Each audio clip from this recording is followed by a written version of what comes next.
സുഹൃത്തുക്കളെ, സഹോദരന്മാരെ, സഹോദരന്മാരെ, ആദ്യമായിട്ട് ഇതുപോലെയുള്ള ഒരു കോൺഗ്രസ് സംഘടിപ്പിച്ച ഇതിനെ സംഘാടകരെ ഞാൻ അഭിനന്ദിക്കുകയാണ്. കാരണം കേരളത്തിൻ്റെ രാഷ്ട്രീയ പശ്ചാത്തലത്തിൽ ഏറ്റവും അനുയോജ്യമായ, ഏറ്റവും അവശ്യം നടത്തേണ്ടുന്ന ഒരു കാര്യമാണ് നടത്തിയിട്ടുള്ളതെന്നാണ് ഈ സമ്മേളനം അങ്ങനെ ഒന്നാണെന്നാണ് ഞാൻ കരുതുന്നത്. എൻ്റെ വിഷയം സമുദായവും ദേശീയതയും ഈഴവ സാമൂഹികതയിലെ സംഘർഷങ്ങൾ എന്നാണ്. എനിക്ക് മുമ്പ് സംസാരിച്ച മിക്കവാറും ഗവേഷകർ, പ്രഭാഷകർ വളരെ അക്കാദമികമായി ഇതിനെ സമീപിക്കുകയും അത്തരം തങ്ങളുടെ നിരീക്ഷണങ്ങൾ മുന്നോട്ട് വയ്ക്കുകയും ചെയ്തിട്ടുണ്ട്. ഈ സാഹചര്യത്തിൽ അതിൻ്റെ തന്നെ ചുവട് പിടിച്ചുകൊണ്ട് എന്നാൽ എൻ്റേതായ ചില അഭിപ്രായങ്ങളോടെ ഇത് പറയാമെന്നാണ് ഞാൻ കരുതുന്നത്. വിഷയത്തിലേക്ക് കടക്കും മുമ്പ് ഒരു പ്രധാനപ്പെട്ട വിഷയത്തിലേക്ക് കൂടി സൂചനകൾ നൽകിക്കൊണ്ട് പോകുന്നതായിരിക്കും നല്ലത് എന്ന് ഞാൻ കരുതുന്നു. അത് മറ്റൊന്നുമല്ല, ദർശനവും ദൈവശാസ്ത്രവും തമ്മിലുള്ള ബന്ധത്തെക്കുറിച്ചാണ്. ദർശനവും ദൈവശാസ്ത്രവും തമ്മിലുള്ള ബന്ധത്തെക്കുറിച്ച് ഇവിടെ പറയുന്നതിനുള്ള കാരണം ഈഴവരുടെ രാഷ്ട്രീയ സാമൂഹിക വളർച്ചയെക്കുറിച്ചോ അല്ലെങ്കിൽ പരിണാമങ്ങളെക്കുറിച്ച് പഠിക്കുമ്പോൾ അത് വളരെ പ്രധാനമാണ് എന്നുള്ളതാണ്. മറ്റൊന്ന് മതത്തെക്കുറിച്ചുള്ള നമ്മുടെ സങ്കല്പമാണ്. നമുക്കറിയാം, ശ്രീനാരായണ ഗുരു തന്നെ താൻ മതം വിട്ടതായി പറഞ്ഞിട്ടുള്ള സന്ദർഭമുണ്ട്. അപ്പോൾ എന്താണ് അദ്ദേഹം മതം വിടുന്നത് എന്നിവിടെ അദ്ദേഹം എന്താണ് അർത്ഥമാക്കുന്നത് എന്ന് മനസ്സിലാക്കാനും നമുക്ക് മതത്തെക്കുറിച്ചുള്ള അല്ലെങ്കിൽ ദൈവശാസ്ത്രത്തെക്കുറിച്ചുള്ള ചില സങ്കല്പങ്ങൾ അത്യാവശ്യമാണെന്ന് ഞാൻ കരുതുന്നു. ഗുരുവിൻ്റേത് ദൈവശാസ്ത്രമാണോ അല്ലയോ എന്നതിനെക്കുറിച്ചൊക്കെയുള്ള വിയോജിപ്പുകളുള്ള ആളുകൾ, ഡോക്ടർ അജയ് ശേഖരന് പോലെയുള്ള ആളുകൾ, ഞാൻ ഒരിക്കലൊരു ഫേസ്ബുക്ക് കുറിപ്പിട്ടപ്പോൾ അദ്ദേഹം അതിനൊരു വിയോജിപ്പ് പ്രകടിപ്പിച്ചിരുന്നു. അദ്ദേഹം ഇവിടെയുണ്ട്. ഈ സാഹചര്യത്തിൽ കൂടിയാണ് ഞാനിത് അവതരിപ്പിക്കുന്നത്. ദർശനവും ദൈവശാസ്ത്രവും. ദർശനം എന്ന് പറയുന്നത് ഈ ലോകത്തെ നാം എങ്ങനെ വ്യാഖ്യാനിക്കുന്നു, എങ്ങനെ നാം മനസ്സിലാക്കുന്നു എന്നതിനെ കുറിച്ചാണ് ദർശനം എന്ന് പറയുന്നത്. ദൈവശാസ്ത്രം വളരെ പെട്ടെന്ന് നമുക്ക് തോന്നുമ്പോൾ ദൈവശാസ്ത്രം എങ്ങനെയാണ് പ്രാർത്ഥിക്കുക, എങ്ങനെയാണ് അനുഷ്ഠാനം എന്താണ് എന്നതിനെക്കുറിച്ചുള്ള ഒരു കാര്യമായിട്ടാണ് നമുക്ക് തോന്നുന്നത്. അപ്പോൾ ദൈവശാസ്ത്രജ്ഞൻ എന്ന് പറഞ്ഞ ഒരു ദാർശനികനും ഒരു ദൈവശാസ്ത്രജ്ഞനും തമ്മിലുള്ള വ്യത്യാസം എന്താണ്? ഒരു ദാർശനികൻ ലോകത്തെ വ്യാഖ്യാനിക്കുകയാണ്. അത് മാർക്സ് ചെയ്തതുപോലെയാണ്. ഒരു ദാർശനികൻ ലോകത്തെ വ്യാഖ്യാനിക്കുന്നു. എന്നാൽ ഒരു ദൈവശാസ്ത്രജ്ഞൻ ലോകത്തെക്കുറിച്ച് വ്യാഖ്യാനിക്കുക മാത്രമല്ല, അദ്ദേഹം മനുഷ്യരെ നയിക്കുക കൂടി ചെയ്യുന്നുണ്ട്. ഗുരു ഒരു ദൈവശാസ്ത്രജ്ഞനാണെന്നാണ് ഞാൻ മനസ്സിലാക്കുന്നത്. അപ്പോൾ ഒരു ദൈവശാസ്ത്രജ്ഞൻ എന്താണ് ചെയ്യുന്നത്? അല്ലെങ്കിൽ ദൈവശാസ്ത്രം എന്ന് പറഞ്ഞാൽ എന്താണ്? ദൈവശാസ്ത്രം അടിസ്ഥാനപരമായും ദൈവവും നമ്മളും തമ്മിലുള്ള ബന്ധത്തെക്കുറിച്ചുള്ള പഠനമാണ്. അല്ലെങ്കിൽ ഡിവൈനുമായിട്ടുള്ള, ദൈവവുമായിട്ടുള്ള നമ്മുടെ ബന്ധമാണ് ദൈവശാസ്ത്രം കൈകാര്യം ചെയ്യുന്നത്. അങ്ങനെ പറഞ്ഞാൽ അത് വളരെ ലളിതമായൊരു പ്രസ്താവനയാണ്. കുറച്ചുകൂടി നാം ആഴത്തിലേക്ക് പരിശോധിച്ചാൽ ദൈവവും മനുഷ്യനും തമ്മിലുള്ള ബന്ധമാണ് ദൈവശാസ്ത്രം കൈകാര്യം ചെയ്യുന്നത്. ദൈവവും മനുഷ്യനും തമ്മിലുള്ള ബന്ധമാണ് ദൈവശാസ്ത്രം കൈകാര്യം ചെയ്യുന്നത്. കുറച്ചുകൂടി വ്യക്തമായി പറഞ്ഞാൽ ദൈവത്തിൻ്റെ മുന്നിൽ മനുഷ്യൻ്റെ സ്ഥാനം എന്താണെന്നാണ് ദൈവശാസ്ത്രം പറയുന്നത്. അതായത് ഗുരുവിൻ്റെ കൃതികൾ വായിക്കുമ്പോൾ നമുക്കറിയാം, ഗുരു ദൈവത്തിൻ്റെ മുന്നിൽ ഒരു അഭയാർത്ഥിയോ അല്ലെങ്കിൽ ദൈവത്തിന് മുന്നിൽ അടിമ സമാനനായ മനുഷ്യനായിട്ടാണ് ഗുരു അദ്ദേഹത്തിൻ്റെ കൃതികളിൽ എഴുതുന്നത്. ചിലയിടങ്ങളിൽ അദ്ദേഹം പിച്ചക്കാരൻ, ഭിക്ഷാന്തേഹി എന്ന് പോലും സ്വയം വിശേഷിപ്പിക്കുന്നുണ്ട്, അല്ലെങ്കിൽ ഭക്തനെ വിശേഷിപ്പിക്കുന്നുണ്ട്. അപ്പോൾ ഭക്തനും ദൈവവും തമ്മിലുള്ള ബന്ധം എന്താണ് എന്ന് ദൈവശാസ്ത്രം പറയുന്നുണ്ട്. ഇപ്പോൾ ലോകത്തിലുള്ള എല്ലാ മതങ്ങളും ഭക്തനും ദൈവവും തമ്മിലുള്ള ബന്ധത്തെക്കുറിച്ച് പറയുന്നുണ്ടോ? ലോകത്തിലെ എല്ലാ മതങ്ങളും പറയുന്നുണ്ട്. പക്ഷേ ലോകത്തിലെ എല്ലാ മതങ്ങളും ഭക്തനും ദൈവം എന്നുള്ള ബന്ധം ഒരുപോലെയല്ല മനസ്സിലാക്കിയിട്ടുള്ളത്. ഉദാഹരണത്തിന് ക്രൈസ്തവതയിലെ ദൈവവും മനുഷ്യനും തമ്മിലുള്ള ബന്ധത്തിൽ എല്ലാ മനുഷ്യരും ദൈവത്തിൻ്റെ മുന്നിൽ പാപികളാണ്. കാരണം മനുഷ്യൻ പാപിയായിട്ടാണ് ജനിക്കുന്നത്. അപ്പോൾ ദൈവത്തിൻ്റെ മുന്നിൽ മനുഷ്യൻ്റെ സ്ഥാനം പാപിയുടേതാണ്. എന്നാൽ ഹൈന്ദവ ദൈവശാസ്ത്രത്തിൽ മനുഷ്യനും, അല്ലെങ്കിൽ ബ്രാഹ്മണിക്കൽ ദൈവശാസ്ത്രത്തിൽ മനുഷ്യനും ദൈവവും തമ്മിലുള്ള ബന്ധം വ്യത്യസ്തമാണ്. കാരണം ഒരു വിവിധ ജാതികളുള്ള ആളുകൾ ദൈവത്തിൻ്റെ മുന്നിൽ സമാനരല്ല. അപ്പോൾ ദൈവത്തിൻ്റെ മുന്നിൽ ഉച്ചനീചത്വമുണ്ട്. അപ്പോൾ ബ്രാഹ്മണിക്കൽ ദൈവശാസ്ത്രത്തിൽ ദൈവത്തിൻ്റെ മുന്നിൽ ഉച്ചനീചത്വമുണ്ട്. ഓരോ ജാതിയുടെയും ദൈവശാസ്ത്രങ്ങൾ, ഓരോ ജാതിയും ദൈവത്തിൻ്റെ മുന്നിൽ വ്യത്യസ്തരാണ്, ഒരുപോലെയല്ല. ഗുരുവിൻ്റെ ദൈവശാസ്ത്രത്തിൽ എല്ലാവരും അടിമകളാണ്, എല്ലാ ഭക്തരും അടിമകളാണ്. അപ്പോൾ അവർ ദൈവത്തിന് മുന്നിൽ അടിമ സമാനമായ മനുഷ്യരാണ്. അപ്പോൾ ഇത് വളരെ നമുക്ക് പെട്ടെന്നൊരു കുഴപ്പമായി തോന്നാം. യഥാർത്ഥത്തിൽ ഒരു കുഴപ്പമല്ല. മറ്റൊരു കാര്യം, ദൈവശാസ്ത്രത്തിൽ ഉള്ള മറ്റൊരു കാര്യം, അത് ദൈവവും മനുഷ്യനും തമ്മിലുള്ള ബന്ധം മാത്രമല്ല, മനുഷ്യനും തമ്മിലുള്ള ബന്ധത്തെ കൂടി നിർണ്ണയിക്കുന്നുണ്ട്. കാരണം ക്രൈസ്തവതയിൽ എല്ലാ മനുഷ്യരും അടിമ സമാനമാണെങ്കിൽ, എല്ലാ മനുഷ്യരും പാപികളാണെങ്കിൽ ഈ പാപികളൊക്കെ തുല്യരാണ്. ബ്രാഹ്മണികൾ ദൈവശാസ്ത്രത്തിൽ എല്ലാ മനുഷ്യരും ദൈവത്തിൻ്റെ മുന്നിൽ തുല്യരല്ലാത്തത് കൊണ്ട് തന്നെ മനുഷ്യർ തമ്മിലുള്ള ബന്ധത്തിലും അവർ തുല്യരല്ല. അപ്പോൾ അപ്പോൾ മനുഷ്യനും തമ്മിലുള്ള ബന്ധം ബ്രാഹ്മണിക്കൽ ദൈവശാസ്ത്രത്തിൽ തുല്യമല്ല.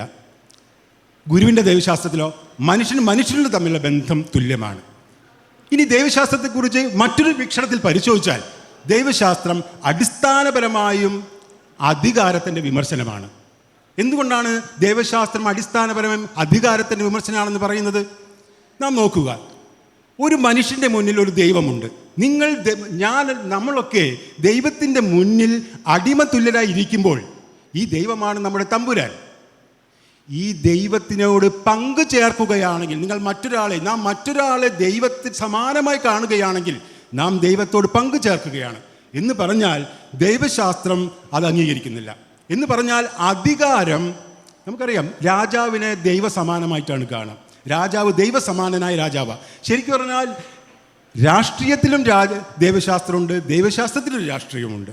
രാജാവ് ദൈവസമാനനായിട്ടാണ് പല ആളുകൾ കാണുന്നത്. അപ്പോൾ നാം രാജാവിനെ ദൈവതുല്യമായി കണ്ടാൽ അവിടെ ദൈവത്തിൻ്റെ മുന്നിലുള്ള നമ്മുടെ അടിമ ബന്ധത്തെ അത് ചോദ്യം ചെയ്യും.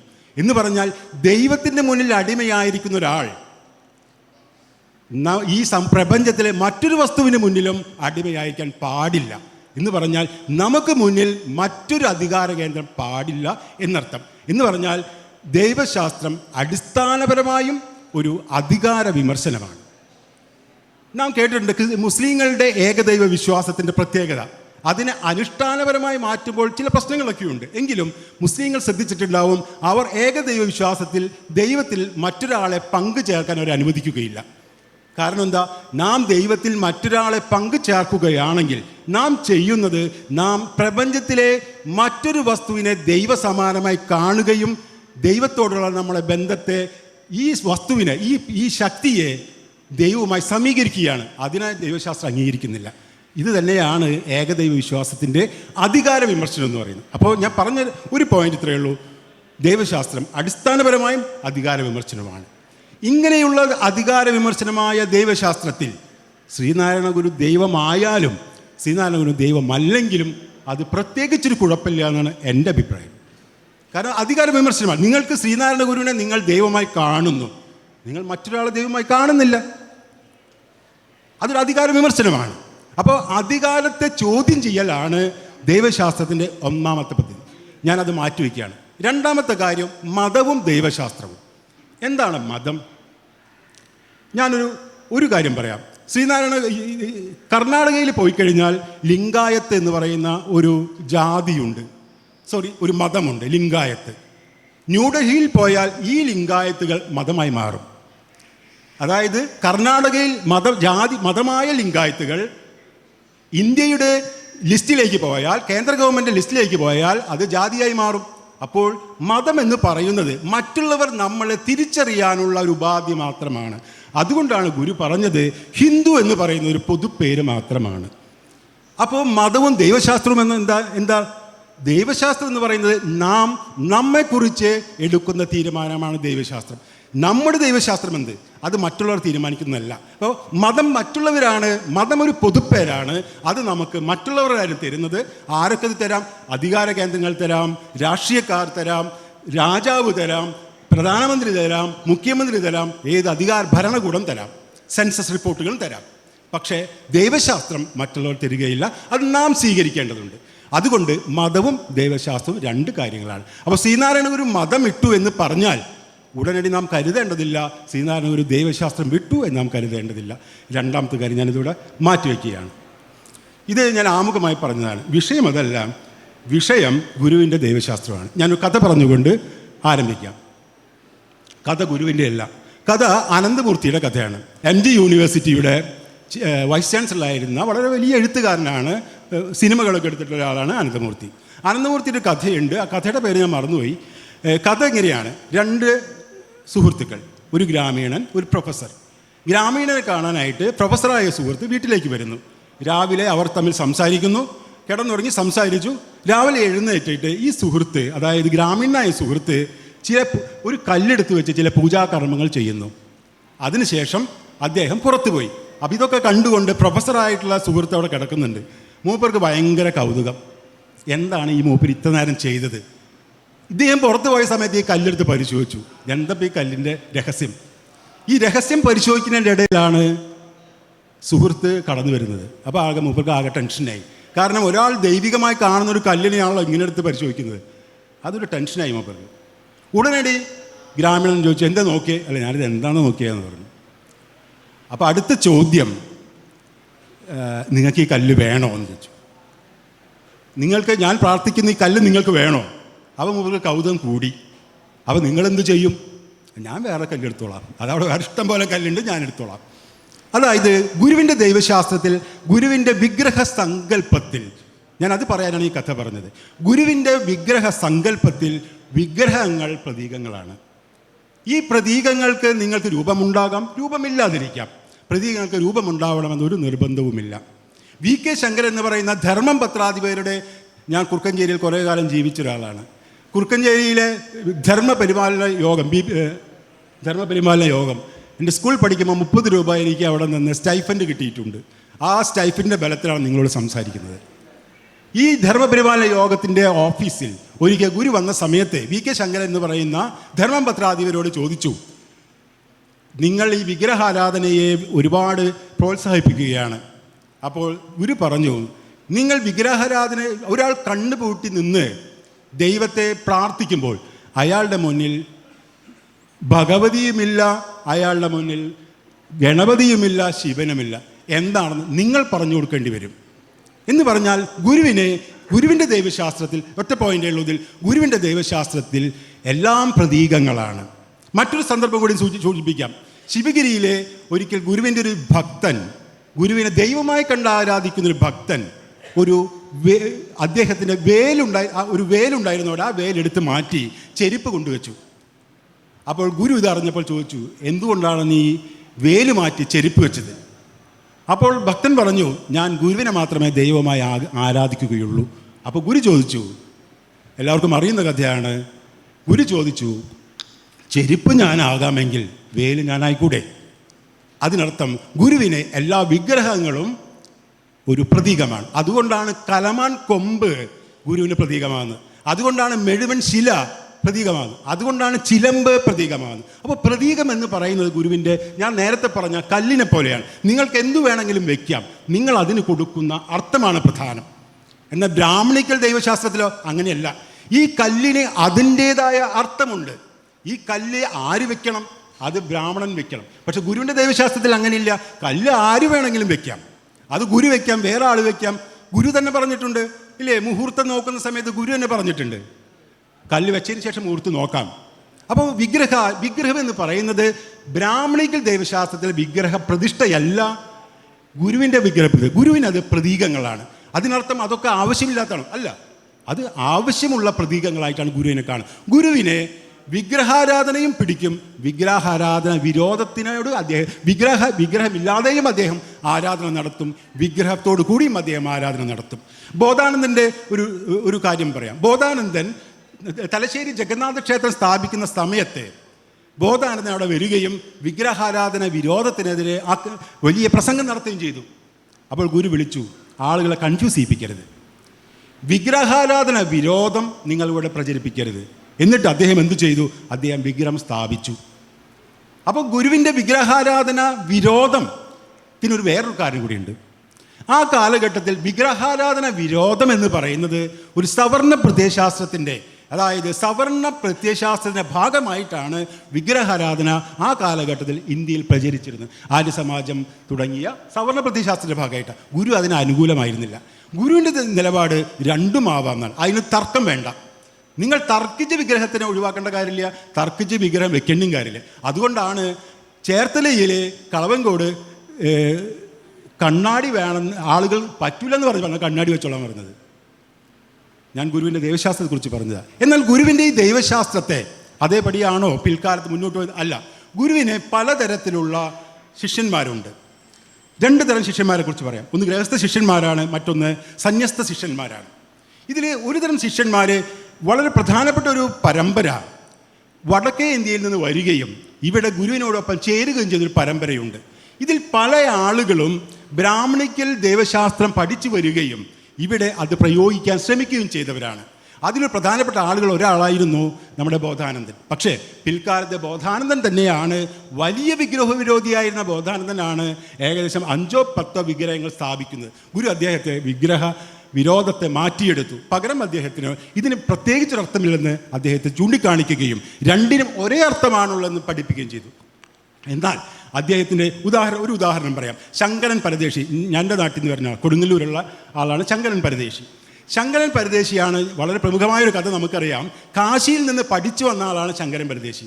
അദ്ദേഹമാണ് പിൽക്കാലത്ത് ഗുരുവിൻ്റെ എല്ലാ ക്ഷേത്രങ്ങളിലെയും ശാന്തികളെ പരിശീലിപ്പിച്ചത്. കൊടുങ്ങല്ലൂരിൽ കോരുശാന്തി അടക്കമുള്ള ആളുകൾ ഏകദേശം 10ഓളം പ്രമുഖ ശാന്തിമാരെ പഠിപ്പിച്ച് വിട്ട ആൾ ശങ്കരൻ പരദേശിയാണ്. ഈ ശങ്കരൻ പരദേശി ഒരിക്കൽ പഠിപ്പിക്കുന്നതിനിടയിൽ ശ്രീനാരായണ ഗുരു കേട്ടു പഠിപ്പിക്കുന്നത്. അപ്പോൾ അദ്ദേഹം പറഞ്ഞു, വേണ്ട, ഇത് നമുക്ക് വേണ്ട, ഇത് ബ്രാഹ്മണരുടേതായിട്ടുള്ള ദൈവശാസ്ത്രം, നമ്മുടെ ദൈവശാസ്ത്രം ഇതല്ല. അപ്പോൾ പറഞ്ഞു വരുന്നത് ഇത്തരത്തിലുള്ള ഈ ശങ്കരൻ പരദേശിയാണ് പിൽക്കാലത്ത് കോരുവാശാനടക്കമുള്ള നിരവധി ശാന്തിമാരെ പരിശീലിപ്പിച്ചത്. ഈ പരിശീലകരാണ് പിൽക്കാലത്ത് ദൈവശാസ്ത്രത്തിലേക്ക് ആളുകളെ കൊണ്ടുവന്നത്. ഇതിവിടെ വെച്ച് തന്നെ അവസാനിപ്പിക്കുകയാണ്. മറ്റൊന്ന്, നാം ഈ ഈഴവരുടെ ദേശീയതയെക്കുറിച്ചാണ് സംസാരിക്കുന്നത്. യഥാർത്ഥത്തിൽ ഈഴവരുടെ ദേശീയതയെക്കുറിച്ച് സംസാരിക്കുമ്പോൾ 2 ഘട്ടങ്ങൾ നാം പ്രത്യേകം മനസ്സിലാക്കണം. ഒന്ന് തിരുവിതാംകൂറും മറ്റൊന്ന് മലബാറാണ്. തിരുവിതാംകൂർ കൊച്ചിയും മറ്റൊന്ന് മലബാറാണ്. തിരുവിതാംകൂറും കൊച്ചിയും വളരെ ഡിഫറൻ്റായ 2 സ്ഥലമാണ്. 1888 തിരുവിതാംകൂറിലെ ഒരു ഡോക്ടർ പരീക്ഷ പാസ്സായിട്ട് ഡോക്ടറാവാൻ കഴിയാതിരുന്ന പൽപ്പു മൈസൂരിലേക്ക് പോയപ്പോൾ മലബാറിൽ അയ്യത്താൻ ഗോപാലൻ അവിടെ ഡോക്ടറായിരുന്നത് മാത്രമല്ല, അദ്ദേഹം ഇപ്പോഴത്തെ കുതിരവട്ടം ആശുപത്രിയുടെ ആദ്യത്തെ സൂപ്രണ്ടായിരുന്നു. അതായത് സുജനപാലൻ എന്ന് പറയുന്ന MLA-യുടെ അച്ഛൻ്റെ അച്ഛൻ അദ്ദേഹമാണ് അയ്യത്താൻ ഗോപാലൻ. മാത്രമല്ല മറ്റൊരു പ്രത്യേകതയുണ്ട്. കൊച്ചി പ്രദേശങ്ങളിലും തിരുവിതാംകൂർ പ്രദേശങ്ങളിലും ഒരൊറ്റ ആൾ പോലും തിയോസഫിക്കൽ സൊസൈറ്റിയിലോ ബ്രഹ്മസമാജത്തിലോ ബ്രഹ്മവിദ്യാ സംഘത്തിലോ ഒന്നും അംഗങ്ങളായിരുന്നില്ല. എന്നാൽ മലബാറിലെ മിക്കവാറും ആളുകൾ ഈ പറയുന്ന എല്ലാ കൂട്ടായ്മയുടെയും ഭാഗമായിരുന്നു. എന്ന് പറഞ്ഞാൽ ഈ പ്രദേശങ്ങളിലെ മലബാർ പ്രദേശങ്ങളുടെ തീയന്മാരുടെയും ഈഴവരുടെയും പ്രത്യേകത, അവർ മുഴുവൻ ഒരു സവർണ പ്രത്യയശാസ്ത്രത്തിൻ്റെ അല്ലെങ്കിൽ പിൽക്കാലത്ത് ഒരു സവർണ ദേശീയവാദത്തിൻ്റെ ഭാഗമായ ആളുകളാണ്. എന്നാൽ തിരുകൊച്ചി പ്രദേശങ്ങളിൽ നോക്കിയാൽ ഇവരാരും ഇതിൻ്റെ ഭാഗമല്ല, മറിച്ച് അവർ മുഴുവൻ സാമുദായികതയുടെ ആളായിരുന്നു. അപ്പോൾ നമ്മളൊരു പുതിയൊരു വാക്കിലേക്ക് കടന്നു വരികയാണ്. എന്താണ് സാമുദായികത? 1988 മുതൽ 2016 വരെയുള്ളൊരു കാലം ഞാൻ പരിശോധിക്കുകയാണ്. 1888 മുതൽ 2016 വരെയുള്ള കാലത്ത് ശ്രീനാരായണ ഗുരുവിൻ്റെ നേതൃത്വത്തിൽ പലതരം വിഗ്രഹങ്ങൾ സ്ഥാപിക്കുന്നു, ക്ഷേത്രങ്ങൾ ഉണ്ടാക്കുന്നു, വിവിധ പദ്ധതികൾ നടന്നുകൊണ്ടിരിക്കുന്നു. 1916 ഗുരു വളരെ പ്രധാനപ്പെട്ട ഒരു പ്രസ്താവന ഇറക്കുന്നു. എന്താണ്? നമുക്ക് എല്ലാവർക്കും അറിയാം, നാം എന്നേ മതവും ജാതിക്ക് വിട്ടിരിക്കുന്നു പ്രസ്താവന ഇറക്കുന്നു. ഞാൻ നേരത്തെ പറഞ്ഞു, ഗുരുവിൻ്റെ ജാതി മതപ്രസ്താവനകളെക്കുറിച്ചുള്ള ഈ പ്രഖ്യാപനങ്ങൾ നാം ദൈവശാസ്ത്രത്തിൽ നിന്ന് വിടുന്നതായി മനസ്സിലാക്കരുത്. അത് മതത്തിൽ നിന്ന് മാത്രം വിടുന്നതാണ്. അപ്പോൾ ഈ കാലത്തെ പ്രത്യേകത 2016 മുതൽ എൻ്റെ പഠന മേഖല വരുന്നത്, ഞാൻ പറയാൻ ഉദ്ദേശിക്കുന്ന മേഖല 1888 മുതൽ 1952 വരെയുള്ള ഈഴവരുടെ തിരുവിതാംകൂറിലെയും മലബാറിൻ്റെയും ചരിത്രമാണ് ഏകദേശം വേഗത്തിൽ ഓടിച്ചു പോയി നിർത്താൻ ഉദ്ദേശിക്കുന്നത്. 1880 കാര്യം നാം പറഞ്ഞു. 1916 ഗുരു താൻ മനസ്സിൽ നിന്നും പ്രവൃത്തിയിൽ നിന്നും SNDP വിട്ട് ജാതി മതമൊക്കെ വിട്ടതായി പ്രഖ്യാപിക്കുന്നത്. അപ്പോൾ അതോടുകൂടി ഇത് അവസാനിച്ചോ? ഇല്ല. 1916 മുതൽ 38 വരെയുള്ളൊരു കാലം പരിശോധിച്ചാൽ ഈ കാലഘട്ടത്തിലാണ് ഈഴവർ ഒരു ആലോചന നടത്തുന്നത്. എന്തായിരുന്നു ആലോചന? ആരാണ് ഈഴവർ? അതൊരു ജാതിയാണ്. നമ്പർ 1. അതൊരു മതമാണോ? നമ്പർ 2. അതൊരു സമുദായമാണോ? നമ്പർ 3. അതൊരു ദേശീയതയാണോ? നിങ്ങൾ ഒരുപക്ഷെ അത്ഭുതപ്പെട്ടേക്കാം, ഈഴവർ അങ്ങനെയും ചിന്തിച്ചിരുന്നു. നാം ഒരു ദേശീയതയാണോ എന്ന് പോലും ഈഴവർ ചിന്തിച്ചിരുന്നു. ഇത് 1916 മുതൽ 38 വരെയുള്ളൊരു കാലമാണ്. എന്താ ഈ 16ൻ്റെ പ്രത്യേകത? അത് ഞാൻ പറഞ്ഞു. 38 സ്റ്റേറ്റ് കോൺഗ്രസിൻ്റെ രൂപീകരണമാണ്. അപ്പോൾ 2016 നാം പരിശോധിച്ച് കഴിഞ്ഞാൽ, ഇതിൻ്റെ ഒരു ക്രോണോളജി നാം പരിശോധിച്ചാൽ നമുക്ക് കാണാൻ കഴിയുന്നത് 1916 ഗുരു SNDP വിടുന്നത്, അല്ലെങ്കിൽ തൻ മനസ്സിൽ നിന്ന് വിടുന്നത്. 1917 സഹോദര പ്രസ്ഥാനം ഉണ്ടാകുന്നു. നമ്മളെ സംബന്ധിച്ചിടത്തോളം 1918 SNDP ഒരു ആവശ്യം ഉന്നയിക്കുന്നു, ക്ഷേത്രപ്രവേശനം ആവശ്യം ഉന്നയിക്കുന്നു. ഒരാൾ ക്ഷേത്രപ്രവേശനം ആവശ്യം ഉന്നയിക്കണമെങ്കിൽ അയാൾ ആരായിരിക്കണം? അയാളുടെ മനസ്സിൽ അയാൾ ഹിന്ദു ആയിരിക്കണം. അപ്പോഴാണ് അയാൾ ക്ഷേത്രപ്രവേശനം ആവശ്യം ഉന്നയിക്കുന്നത്. അപ്പോൾ ആ സമയത്ത് അവരുടെ മനസ്സിൽ തങ്ങളൊരു ഹിന്ദുവാണ് എന്നാണ് അവർ കരുതുന്നത്. എന്നാൽ അവിടെ കൊണ്ട് അവസാനിച്ചോ? ഇല്ല.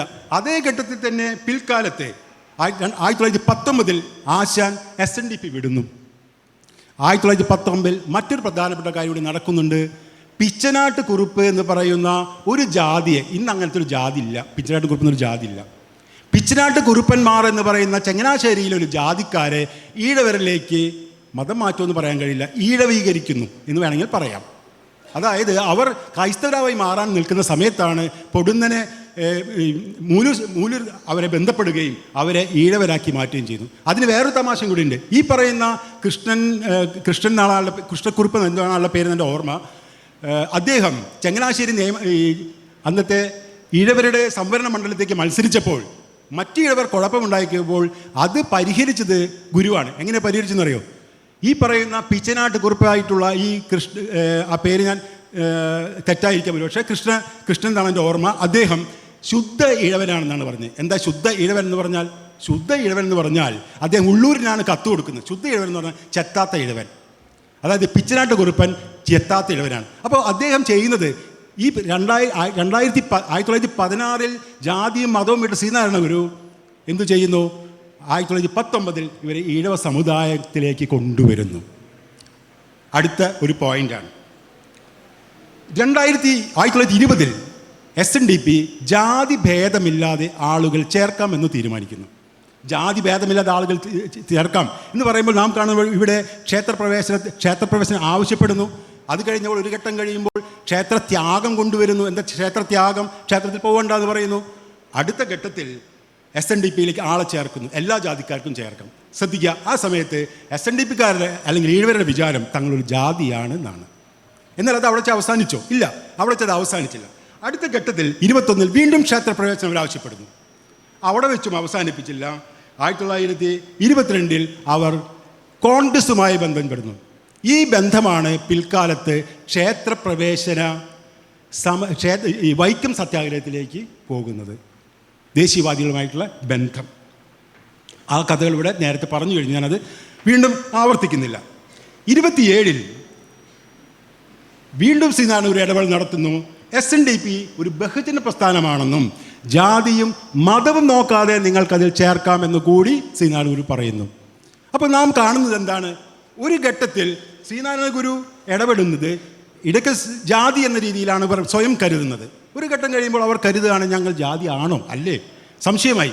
അപ്പോൾ അവർ പറയുന്നു നമുക്ക് എല്ലാവരും കൂടി ചേർന്ന ഒരാളാണ് നമ്മൾ പറയുന്നു, ഹിന്ദുവാണോ അല്ലോ, സംശയങ്ങളുണ്ട് അവർക്ക്. പക്ഷെ അത് അവിടെ വെച്ച് അവസാനിച്ചില്ല. 34 വളരെ പ്രധാനപ്പെട്ട ഒരു സംഗതി ഉണ്ടാകുന്നു. സ്വതന്ത്ര സമുദായവാദം വളരെ ഇമ്പോർട്ടൻ്റ് ആയിട്ടുള്ള കാര്യമാണ്.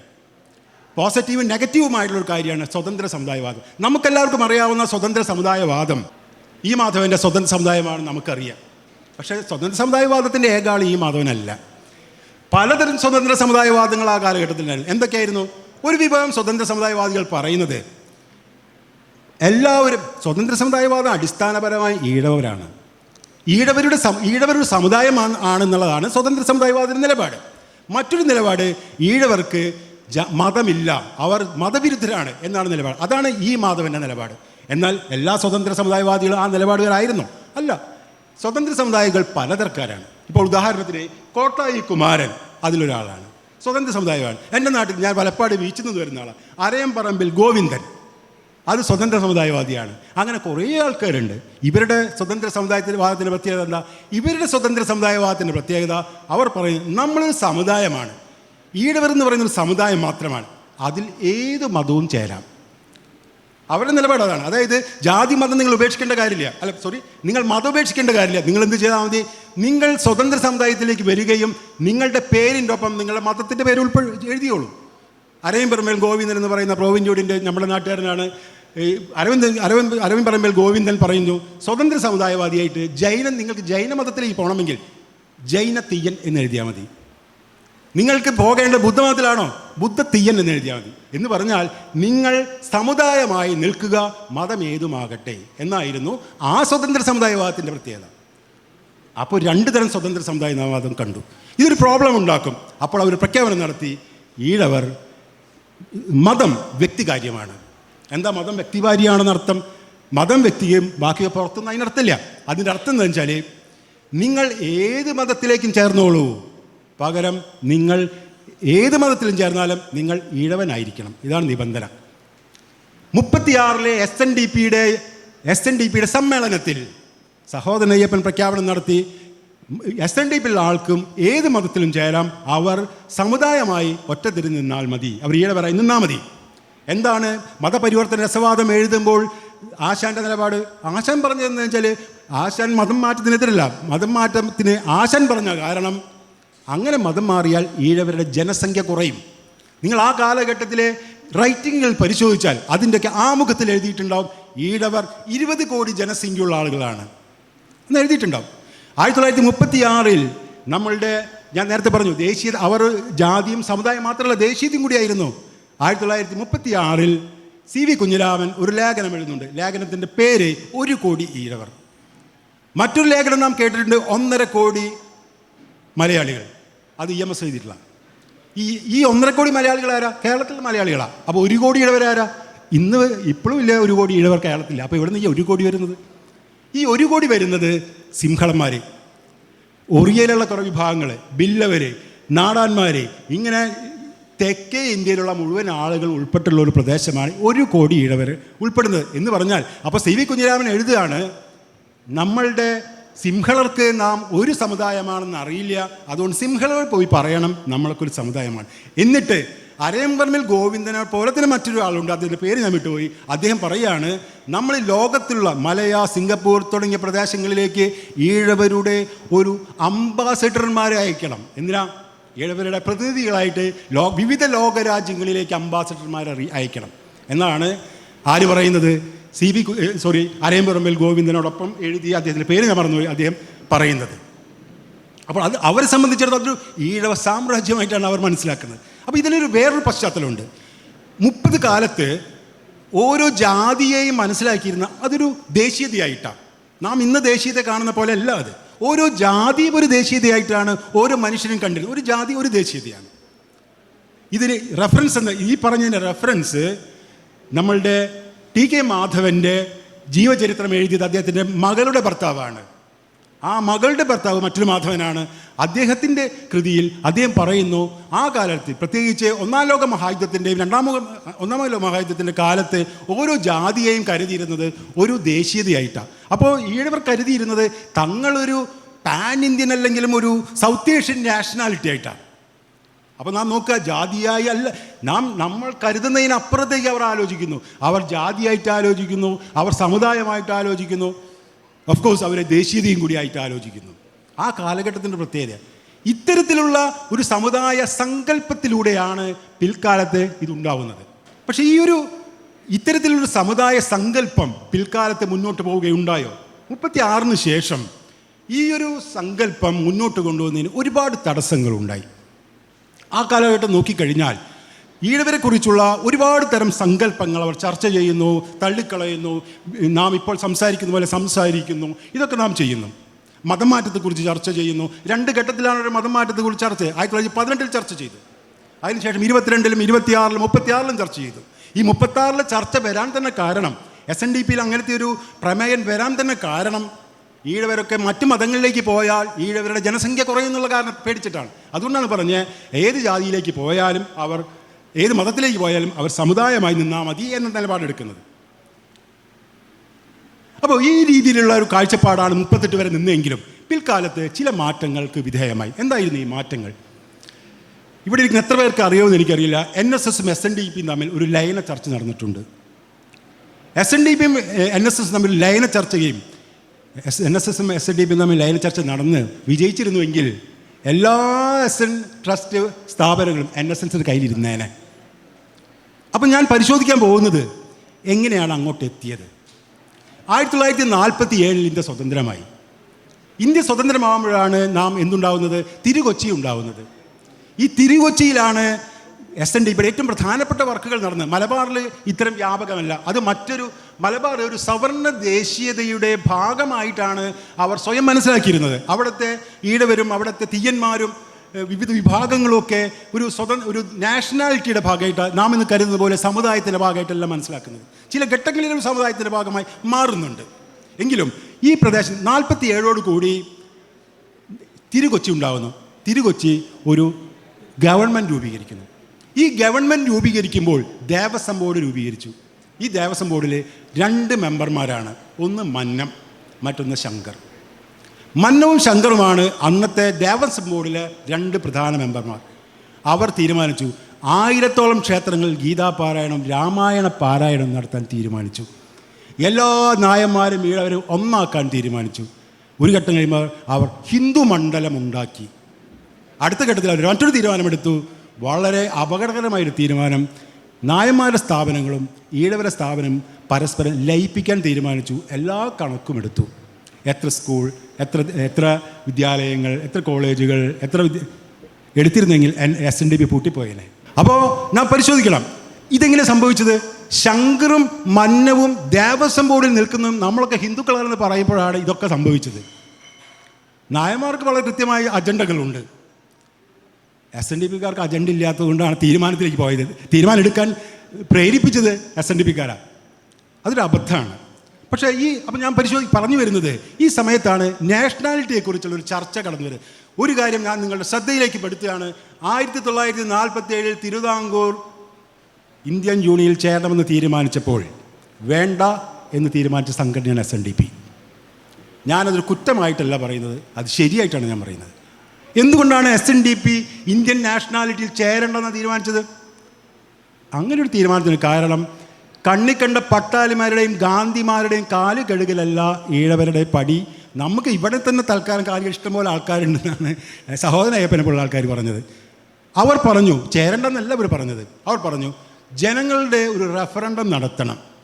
അതായത് തിരുവിതാംകൂർ ഇന്ത്യൻ യൂണിയനിൽ ചേരണോ എന്ന് ഒരു റെഫറൻഡം നടത്തി തീരുമാനിക്കണം. ആ റെഫറൻഡത്തിൽ പാസ്സാവണമെങ്കിൽ ചേരാം, പാസ്സാവുകയാണെങ്കിൽ ചേരണ്ട. കമ്മ്യൂണിസ്റ്റ് പാർട്ടിയുടെ നിലപാടല്ല. അതായത് കമ്മ്യൂണിസ്റ്റ് പാർട്ടിയുടെ നിലപാടും കോൺഗ്രസിൻ്റെ നിലപാടും ഇന്ത്യൻ നാഷണാലിറ്റിയിൽ എല്ലാവരും ചേരണമെന്നാണ്. പക്ഷേ SNDPയുടെ നിലപാട് നമ്മൾക്ക് ലാഭമുള്ള സമുദായങ്ങൾക്ക് സമുദായങ്ങൾക്ക് ജനാധിപത്യപരമായ അവസരം നൽകുന്ന സംവിധാനത്തിന് ഭാഗമാവുക എന്നത് മാത്രമാണ് ഈഴവരുടെ നിലപാട്. അല്ലാതെ അവരുടെ നിലപാട് നേരിട്ട് ദേശീയതയിൽ പോയി നാം ദേശസ്നേഹികളായി മാറാൻ ഈഴവർ വിചാരിച്ചിരുന്നില്ല. പിൽക്കാലത്ത് ധാരാളം ആക്രമണങ്ങൾ അതിൻ്റെ പേരിൽ അവർ നേരിടുകയുണ്ടായി. അങ്ങനെ 1952 ഈ കഥ 1888 ആരംഭിക്കുന്ന കഥ 1952 ഒരു പ്രത്യേക സമയത്ത് അവസാനിക്കും. എൻ്റെ സംസാരം അവിടെ വെച്ച് അവസാനിക്കും. എന്തായിരുന്നു ആ കഥ? 1888 ഈഴവർ ഒരു ജാതിയായിട്ടാണ് ആരംഭിക്കുന്നത്. അതിനു മുന്നേ തീർച്ചയായിട്ടും ഈഴവർക്ക് ചരിത്രമുണ്ട്. ഞാൻ ഗുരുവിനെ അതിൻ്റെ ഒരു സെൻട്രൽ പോയിന്റിലേക്ക് എടുക്കുന്നത് മാത്രമേ ഉള്ളൂ. ഗുരു ഒരു സെൻട്രൽ പോയിന്റിലേക്ക് എടുത്ത് നാം പരിശോധിക്കുമ്പോൾ 1888 ജാതിയാണോ ഹിന്ദുവാണോ എന്ന സംശയത്തിലാണ് അവർ തുടങ്ങുന്നത്. ഘട്ടം ഘട്ടകമായി 16-ലെത്തുമ്പോൾ അവർക്കൊരു സംശയം, ഇനി ജാതിയാവോ മതമാവോ? നമുക്കറിയാം ശ്രീനാരായണ മതം പോലും അവരാലോചിച്ചിട്ടുണ്ട്. ജാതിയാവോ മതമാവോ സമുദായമാവോ അതിനേക്കാൾ അപ്പുറത്തെ ഒരു ദേശീയതയാകുമോ എന്ന് പോലും അവർ ആലോചിച്ചിരുന്നു. അങ്ങനെയുള്ള ആലോചനയാണ് ഏത് ഘട്ടത്തിൽ കടന്നു വരുന്നത്? 47 വരെ ഉള്ള ഘട്ടത്തിൽ കടന്നു വരുന്നത്. 47 മുതൽ 52 വരെ ഈഴവർ വീണ്ടും ജാതിയാവാനുള്ള ശ്രമമാണ്. സമുദായം എന്ന ധാരണയിൽ നിന്ന് വീണ്ടും അവർ തങ്ങൾ വെറുമൊരു ജാതിയായി, എല്ലാ അധികാരങ്ങളും ഉപേക്ഷിക്കുന്ന വെറും ജാതിയായിട്ട് അവർ മാറാനുള്ള ശ്രമമാണ് 47 മുതൽ 52 വരെ നടക്കുന്നത്. 1952 ഇന്ത്യയിലെ ആദ്യത്തെ പൊതു തെരഞ്ഞെടുപ്പ് നടന്നു. ആദ്യത്തെ പൊതു തെരഞ്ഞെടുപ്പിൽ ഈഴവർ ഈ ലോകത്തെ അഭിമുഖീകരിക്കുന്നത് ഒരു ജാതിയായിട്ടാണ്. നാം മനസ്സിലാക്കുക, ഇന്ത്യയിലെ ഏറ്റവും കൂടുതൽ അല്ലെങ്കിൽ കേരളത്തിൽ ഏറ്റവും കൂടുതൽ അടിസ്ഥാനപരമായ ആശയ സംവാദങ്ങൾ നടന്നിട്ടുള്ള, ഏറ്റവും കൂടുതൽ ചർച്ചകൾ നടന്നിട്ടുള്ള ഒരു സമുദായമാണ് ഈഴവർ. 1888 മുതൽ അതിന് മുന്നും ചരിത്രമുണ്ട്. 1888 മുതലുള്ള കാലഘട്ടത്തിൽ വിവിധ തരത്തിലുള്ള ചരിത്രത്തിലൂടെ കടന്നുപോയ ഈഴവർ 1952 വെറും ജാതിയായിട്ട്, ഞാൻ അതിന് വീണ്ടും പറയുകയാണ്, വെറും ജാതിയായി ഹിന്ദു മതത്തിൻ്റെ ഭാഗമായി മാത്രം അതിനെ മനസ്സിലാക്കുക. അപ്പം ഞാൻ പറഞ്ഞു വരുന്നത്, നമുക്ക് പലതരത്തിൽ നമ്മെക്കുറിച്ച് മനസ്സിലാക്കാം. ഒന്ന്, നമുക്ക് നമ്മളെ ഈഴവരെന്ന രീതിയിൽ മനസ്സിലാക്കാം, അല്ലെങ്കിൽ നമുക്ക് അവർണ ഹിന്ദുക്കളെന്ന് വേണമെങ്കിൽ മനസ്സിലാക്കാം, അങ്ങനെയും മനസ്സിലാക്കാം. മറിച്ച് നാം ഒരു കാര്യം മാത്രം മനസ്സിലാക്കണം, നാം സവർണ ഹിന്ദു എന്ന് മാത്രം നാം മനസ്സിലാക്കുക. നാം സവർണ ഹിന്ദുവിൻ്റെ ഭാഗമല്ല. ഈഴവരെന്ന് വേണമെങ്കിൽ വിചാരിക്കാം, കീഴാള ഹിന്ദു എന്ന് വിചാരിക്കാം, ഇനി അതല്ല ശ്രീനാരായണൻ എന്ന് വിചാരിക്കാം. ശ്രീനാരായണൻ കൂടെ ദൈവമായി വേണം ഞാൻ കരുതാം. കാരണം സഹോദരൻ ഇപ്പം പറഞ്ഞിട്ടുണ്ട്, നിങ്ങൾ അറിയാത്തൊരാളെ ദൈവമാക്കുന്നതിന് നല്ലതാണ് അറിയുന്ന ഒരാളെ ദൈവമാണ്. അറിയാത്തൊരാളേക്കാൾ നല്ലതാണ് അറിയുന്ന ദൈവം.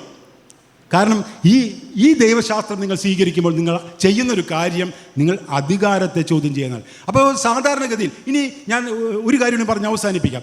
ഈ സ്വതന്ത്ര ദേശീയവാദത്തിന് മറ്റൊരു പ്രശ്നം കൂടി ഉണ്ടായി. എന്തായിരുന്നു? അതിനൊരു നെഗറ്റീവ് ആസ്പെക്റ്റ് കൂടി ഉണ്ടായിരുന്നു. ഞാൻ പറഞ്ഞു, എന്തായിരുന്നു? ഇന്ന് നാം ഈ മാധവൻ്റെ സ്വതന്ത്ര സമുദായവാദം മാത്രമാണ് നമ്മുടെ മുന്നിലുള്ളത്. ഈ പറയുന്ന കോട്ടായി കുമാരൻ്റെയോ അല്ലെങ്കിൽ ഈ നേരത്തെ പറഞ്ഞിട്ടുള്ള അരൈമിൽ ഗോവിന്ദൻ്റെയോ ഗോപാലൻ്റെയോ ഒന്നും സ്വതന്ത്ര സമുദായവാദത്തിൻ്റെ ചരിത്രം നമ്മുടെ മുന്നിലില്ല. പകരം നമ്മുടെ മുന്നിലുള്ള ചരിത്രം ഈ മാധവൻ്റെയാണ്. എന്താ ഈ മാധവൻ്റെ ചരിത്രത്തിൻ്റെ പ്രത്യേകത? മതമില്ലാത്ത, ദൈവശാസ്ത്രമില്ലാത്ത ഒരു സ്വതന്ത്ര സമുദായവാദം. ഈ സ്വതന്ത്ര സമുദായവാദമാണ് പിൽക്കാലത്ത് ദേശീയവാദികൾക്ക് വളരെ താല്പര്യം ഉണ്ടായിരുന്നത്. എന്നാൽ ആ സമയത്ത് സ്വതന്ത്ര സമുദായവാദം ഉയർത്തിയിരുന്ന മറ്റ് ആളുകൾ ദൈവശാസ്ത്രത്തെ വിടാതെ തന്നെയാണ് അവരത് ഉയർത്തിയിരുന്നത്. ഇങ്ങനെ വിടുമ്പോൾ സംഭവിക്കുന്ന ഒരു പ്രധാനപ്പെട്ട കാര്യമുണ്ട്. ഇങ്ങനെ ദൈവശാസ്ത്രം വിടുമ്പോൾ നാം ആലോചിച്ച് നോക്കുക, ഒരു സമുദായത്തിൽ ആരാണ് സംവാദങ്ങൾ മുന്നോട്ട് കൊണ്ടുപോകുന്നത്? സമുദായത്തിലെ ബുദ്ധിജീവികളാണ്. ഈ ഇരിക്കുന്നൊക്കെ ബുദ്ധിജീവികളാണ്. ഇവിടെ കൂടിച്ചേർന്നിരിക്കുന്ന ആളുകൾ സമുദായത്തെ മുന്നോട്ട് നയിക്കുന്ന ബുദ്ധിജീവികളാണ്. ഈ ബുദ്ധിജീവികൾ എന്താലോചിക്കുന്നു എന്നുള്ളതാണ് ഒരു സമുദായത്തിന് മുന്നോട്ട് പോക്കിന് ആരംഭം. നിങ്ങൾ മുസ്ലിങ്ങൾ മനസ്സിലാക്കണം, മുസ്ലിങ്ങൾ ഏറ്റവും ബുദ്ധിമാന്മാരായ ആളുകളാണ് അവരുടെ സംവാദങ്ങൾ നടത്തുന്നത്. ഈ സംവാദങ്ങൾ എന്ന് പറയുന്നത് നിസ്സാര കാര്യമല്ല, വലിയ പാടുള്ളൊരു കാര്യം. അത് നടത്തുന്ന ബുദ്ധിജീവികളാണ്. സ്വതന്ത്ര സമുദായവാദം മുഴുവൻ ആളുകളോടും ദൈവശാസ്ത്രം ഉപേക്ഷിക്കാൻ ആവശ്യപ്പെട്ടു. ആ സ്വതന്ത്ര സമുദായവാദത്തിന് ഈഴവ കമ്മ്യൂണിറ്റിയിൽ ബലമുണ്ടായപ്പോൾ സംഭവിച്ചൊരു കാര്യം, ഈഴവർ ഈ സ്വതന്ത്ര സമുദായവാദം കൂടുതൽ ആശയതലത്തിൽ ശക്തമാവുന്നതോടുകൂടി ഈഴവരിലെ അതുവരെയും അവരുടെ ദൈവശാസ്ത്ര സംവാദങ്ങൾ കൊണ്ടുപോയിരുന്ന ബുദ്ധിജീവികൾ അവിടെ നിന്ന് മാറുകയും മറ്റ് പ്രസ്ഥാനങ്ങളിലേക്ക് പോവുകയും ചെയ്തു. അതായത് സ്വതന്ത്ര സമുദായവാദത്തിൻ്റെ വക്താക്കളായിട്ട് മാറുന്നു. സ്വാഭാവികമായിട്ടും ഗുരുവിൻ്റെ ദൈവശാസ്ത്രം പറഞ്ഞിരുന്ന, ഗുരുവിൻ്റെ പാത പിന്തുടരുന്ന CV കുഞ്ഞിരാമനെ പോലെയും C കേശവനെ പോലെയുള്ള ബുദ്ധിജീവികൾക്ക് എന്ത് സംഭവിക്കും? അല്ലെങ്കിൽ അതുപോലെയുള്ള ആളുകൾ, ഒരു CV കുഞ്ഞിരാമൻ C കേശവൻ മാത്രമല്ല, ധാരാളം ആളുകൾ ഈ ഓരോ പ്രദേശത്തും ധാരാളം ആളുകൾ സ്വതന്ത്ര സമുദായവാദികളാവുകയും സമുദായം ദൈവശാസ്ത്രം നഷ്ടപ്പെട്ട മനുഷ്യരായി മാറുകയും ചെയ്തു. സമുദായം ദൈവശാസ്ത്രം നഷ്ടപ്പെട്ടാൽ സംഭവിക്കുന്ന കാര്യം, അവർ അധികാരത്തെ ചോദ്യം ചെയ്യാൻ നിന്നും അവർ പിൻവാങ്ങുന്നു എന്നാണ്. എൻ്റെ 13ാമത്തെ വയസ്സിൽ എൻ്റെ ഒരു ബന്ധു എന്നോട് ചോദിച്ചു, നീ ഗുരുവായൂർ അമ്പലത്തിൽ പോകാറുണ്ടോ? അപ്പം ഞാൻ പറഞ്ഞു ഗുരുവായൂർ അമ്പലത്തിൽ, പിന്നെ ഞാൻ ഗുരുവായൂർ അമ്പലത്തിൽ പോകാറുണ്ട്. അപ്പോൾ അദ്ദേഹം എന്നോട് പറഞ്ഞു, അദ്ദേഹത്തിൻ്റെ പേര് പാണ്ടാരിക്കൽ ഗോപാലൻ എന്നാണ്. ഞാൻ പിൽക്കാലത്ത് ബോധാനന്ദൻ്റെ കൃതി വായിച്ചപ്പോൾ അദ്ദേഹത്തിൻ്റെ പേര് ഞാൻ കണ്ടു. അദ്ദേഹം തന്നെയാണെന്ന് ഞാൻ കരുതുന്നത്. അദ്ദേഹം പറഞ്ഞു, നാം പോകണമെങ്കിൽ ഗുരുവിൻ്റെ ക്ഷേത്രത്തിൽ പോകണം. ഞാൻ ഈ ഇരിക്കുന്ന സഹോദരങ്ങളോട് പറയുന്നു, നിങ്ങൾ ഇവിടെ ദൈവശാസ്ത്രപരമായിട്ട് നമുക്ക് പലതരത്തിൽ തർക്കിക്കുന്നവരുണ്ടാകും, യുക്തിവാദികളാണ്. ഇവിടെ യുക്തിവാദ പ്രതീക്ഷ പോലെയുള്ള യുക്തിവാദ ആശയങ്ങളുള്ള ആളുകളുണ്ട്. അവർക്കൊക്കെ ദൈവശാസ്ത്രത്തിൻ്റെ അധികാര വിമർശനത്തിലൂടെ വിയോജിപ്പുണ്ടാവാൻ സാധ്യതയില്ല. കാരണം നാം എങ്ങനെ അധികാര വിമർശനത്തെ എങ്ങനെ എടുക്കുന്നതിനൊക്കെ പകരം നാം അധികാരത്തെ വിമർശിക്കുന്നു എന്നുള്ളതാണ് പ്രധാനം. അപ്പോൾ എല്ലാവർക്കും യോജിക്കാവുന്ന ഒരു പ്രതലം ഉണ്ടാവുകയാണ്. അപ്പോൾ എന്നോട് അദ്ദേഹം പറഞ്ഞു, നീ പോകണമെങ്കിൽ പെരിങ്ങോട്ടേര അമ്പലത്തിൽ പോയിക്കോളൂ. നിനക്ക് പോകണമെന്നുണ്ടെങ്കിൽ കുറുക്കഞ്ചേരിയിൽ പോയിക്കോളൂ. പെരിങ്ങോട്ടേര അമ്പലത്തിൽ പോയി. ഏതെങ്കിലും നായന്മാർ കുറുക്കഞ്ചേരിയിൽ പോകാറുണ്ടോ? ഏതെങ്കിലും നായന്മാർ പെരിങ്ങോട്ടർ അമ്പലത്തിൽ പോയി നീ കണ്ടിട്ടുണ്ടോ? ഞാൻ കണ്ടിട്ടില്ല. ഞാനന്ന് യുക്തിവാദിയായതുകൊണ്ട് ഞാനത് ചിരിച്ചു. ആ 13 വയസ്സിൽ നമുക്കൊരു കുറച്ച് യുക്തിവാദം ഉണ്ടാവുമല്ലോ ചെറിയ തോതിൽ. ഞാൻ ചിരിച്ചു. പക്ഷെ പിൽക്കാലത്ത് എനിക്ക് മനസ്സിലായി അതൊരു വളരെ പ്രധാനപ്പെട്ട അധികാരത്തിൻ്റെ ചോദ്യമാണ്. കാരണം ദൈവശാസ്ത്രം അധികാരവുമായി ബന്ധപ്പെട്ട ഒരു കാര്യമാണ്. ദൈവശാസ്ത്രത്തെ വെറും ദൈവമായി, ദൈവത്തിന് ആരാധന അനുഷ്ഠാനമായി മാത്രം കാണുന്ന ആളുകളുണ്ട്. നാം അവരോട് വിയോജിക്കണം, അല്ലെങ്കിൽ നാം അവരോട് സംവദിക്കണം. പകരം അതിനെ അധികാരത്തിൻ്റെ വിമർശനമായി നാം മനസ്സിലാക്കുകയും ആ രീതിയിൽ മുന്നോട്ട് പോവുകയും ചെയ്യണം. ഇവരുടെ മുന്നിൽ എനിക്ക് മുന്നോട്ട് വയ്ക്കാനുള്ളത് സമുദായത്തിൻ്റെ യുക്തി തിരിച്ചു പിടിക്കണം. സമുദായത്തിൻ്റെ യുക്തി ദേശീയതയുടെ യുക്തിയല്ല. ദേശീയതയുടെ യുക്തി കടന്നു വന്നിട്ടുള്ള മലബാർ പ്രദേശത്തെ ഈഴവർ അല്ലെങ്കിൽ തീയന്മാർ, അവർ മിക്കവാറും ആളുകൾ എവിടേക്ക് പോകുന്നു? അവരെല്ലാവരും ദേശീയവാദത്തിൻ്റെ ആളുകളായി മാറി. അവർക്ക് നോക്കുക, വടക്കോട്ട് പോയാൽ തീയന്മാർ മറ്റൊരു രൂപത്തിലാണ് അവർ അതിന് ലോകത്തെ കാണുന്നത്. തെക്കോട്ടുള്ള പോലെയല്ല. ഈഴവനായിട്ടുള്ള മുഖ്യമന്ത്രി ഉണ്ടായാലും ഈഴവർ മന്ത്രിമാരുടെ എണ്ണം കുറയും. അപ്പോൾ കേവലമായ പ്രാതിനിധ്യം പോരാ. കേവലമായ പ്രാതിനിധ്യം കൊണ്ടൊന്നും സംഭവിക്കാൻ പോകുന്നില്ല. അതിന് ദൈവശാസ്ത്രപരമായും, അപ്പോൾ യുക്തിവാദിക്കും ദൈവശാസ്ത്ര അധികാരത്തെ ചോദ്യം ചെയ്യുന്ന ദൈവശാസ്ത്ര വിദ്യാർത്ഥിക്കും ഇവിടെ ഒരു തലത്തിൽ പ്രവർത്തിക്കാനുള്ള സാധ്യതയുണ്ട്. ഈ സാധ്യതയാണ് ഗുരു നമുക്ക് മുന്നിൽ തുറന്നു തരുന്നത്. അത് ഒരു വിശ്വാസിക്ക് അതിനോടൊപ്പം നിൽക്കാം, ഒരു അവിശ്വാസിക്ക് അതോടൊപ്പം നിൽക്കാം, ഒരു ഭൗതികവാദിക്കൊപ്പം നിൽക്കാം, ഒരു അതിഭൗതികവാദിക്ക് അതോടൊപ്പം നിൽക്കാം. എല്ലാവർക്കും യോജിക്കാവുന്നൊരു തലം ഗുരു തരും. അതുകൊണ്ടാണ് ഗുരുവിനെ സഹോദരനയ്യപ്പനെ പോലെയുള്ള ഒരാളെ സ്വന്തമായി കാണുമ്പോഴും, അല്ലെങ്കിൽ സഹോദരനയ്യപ്പനെ പോലെയുള്ള ശിഷ്യൻ ഉണ്ടാകുമ്പോഴും സത്യവ്രത സ്വാമികളെ പോലെയും ബോധാനന്ദനെ പോലെയും, അതായത് ക്ഷേത്രവിരോധം പറഞ്ഞിരുന്ന യോധാനന്ദ സ്വാമികളെ പോലെയും കൂടെ നിർത്താൻ കഴിയുന്നത്. എന്നാൽ അതോടൊപ്പം പിൽക്കാലത്ത് സ്വതന്ത്ര സമുദായവാദം കടന്നു വരികയും അനാഥരാക്കപ്പെട്ട ധാരാളം ആളുകൾ, ഒരാളുടെ പേര് ഞാൻ പറയാം, നിങ്ങൾക്ക് എല്ലാവർക്കും പരിചയമുള്ള ഒരാളാണ് ഈ മനോജ് കെ ജയൻ എന്ന് പറയുന്ന സിനിമാ നടൻ. മനോജ് കെ ജയൻ എന്ന് പറയുന്ന സിനിമാ നടൻ്റെ അച്ഛൻ്റെ പേര് ജയവിജയമാണ്. അതിൽ ഏതൊരാളാണ് മൂപ്പര അച്ഛൻ? ആൾക്കൊരച്ഛനുണ്ട്, ആളുടെ പേര് ഗോപാലൻ തന്ത്രി. ഈ ഗോപാലൻ തന്ത്രിയാണ്, നിങ്ങളെല്ലാവരും കഥ കേട്ടിട്ടുണ്ടാവും, ഒരു പൂണൂലിൻ്റെ അറ്റത്ത് പൂണൂലിട്ട് നടക്കുമ്പോൾ കുട്ടിപ്പറ്റാണോ എന്ന് ചോദിച്ച കഥ ഈ ഗോപാലൻ തന്ത്രിയെക്കുറിച്ചാണ്. നാഗമണം ക്ഷേത്രത്തിലെ ശാന്തിക്കാരനായിരുന്നു. ഇതുപോലെയുള്ള ഗോപാലൻ തന്ത്രിമാരെ പോലുള്ള ആളുകൾ, അദ്ദേഹം ഗർവാഫീസ് നടത്തിയിട്ടുള്ള ആളാണ്. ഇതുപോലെയുള്ള ഗോപാലൻ തന്ത്രിമാരെ പോലുള്ള ആളുകളാണ് സ്വതന്ത്ര സമുദായവാദം പ്രാബല്യത്തിൽ വന്നപ്പോൾ സമുദായത്തെ മുന്നോട്ട് നയിച്ചത്. അല്ലാതെ സഹോദരൻ അയ്യപ്പനെ പോലുള്ള ആളുകളല്ല, അല്ലെങ്കിൽ ദൈവശാസ്ത്ര വിദഗ്ധരായിട്ടുള്ള ആളുകളല്ല. ഇവർ കൂടി അവിടെ ഉണ്ടായിരുന്നുവെങ്കിൽ, ദൈവശാസ്ത്രജ്ഞന്മാർ കൂടി നമ്മളോടൊപ്പം ഉണ്ടായിരുന്നെങ്കിൽ നമുക്ക് കൂടുതൽ മുന്നോട്ട് പോകാൻ കഴിയുമായിരുന്നു. നമ്മുടെ മുന്നിലുള്ള ഏക വഴി, ഞാൻ പറഞ്ഞ് അവസാനിപ്പിക്കുകയാണ്, നമ്മുടെ മുന്നിലുള്ള ഏക വഴി ഗുരുവിനെ ദൈവമായോ ദൈവമല്ലാതെയോ മനസ്സിലാക്കുക, വിവിധ ആളുകൾ ഒരു പ്രതലത്തിലേക്ക് കടന്നു വരിക, നാം ഗുരുവിനെ തിരിച്ചു പിടിക്കുക. ഗുരുവിനെ മാത്രമല്ല, നാം നമ്മളുടെ പണം, നാം ക്ഷേത്രത്തിൽ കൊടുക്കുന്ന പണം, ഇത് എൻ്റെ വാക്കല്ല, മൂർക്കോത്ത് കുമാറിൻ്റെ വാക്കാണ്, നാം ക്ഷേത്രത്തിൽ നിക്ഷേപിക്കുന്ന പണം സമുദായത്തിൻ്റെ പണമാണ്. ക്ഷേത്രത്തിൽ കൊടുക്കുന്ന പണം സമുദായത്തിൻ്റെ പണമാണ്. ഈ പണം ഗുരുവിൻ്റെ ക്ഷേത്രത്തിൽ കൊടുക്കൂ. ഗുരുവിൻ്റെ ക്ഷേത്രത്തിൽ കൊടുത്താൽ എന്ത് സംഭവിക്കും? നിങ്ങൾക്ക് സ്കൂളുകളുണ്ടാവും, വായനശാലകളുണ്ടാവും, ജോലിക്കാരുണ്ടാവും, പ്രാതിനിധ്യം ഉണ്ടാവും. അപ്പോൾ നമുക്ക് ചെയ്യാവുന്ന ഒറ്റ കാര്യമുള്ളൂ, ഗുരുവിൻ്റെ ക്ഷേത്രത്തിൽ പോവാം. യുക്തിവാദിക്ക് എന്ത് ചെയ്യാം? അധികാര വിമർശനമായതുകൊണ്ട് ഗുരുവിനോടൊപ്പം നിൽക്കാം, വിശ്വാസിക്കൊപ്പം നിൽക്കാം. അങ്ങനെയാണ് SNDP പ്രസ്ഥാനം ഉണ്ടായത്.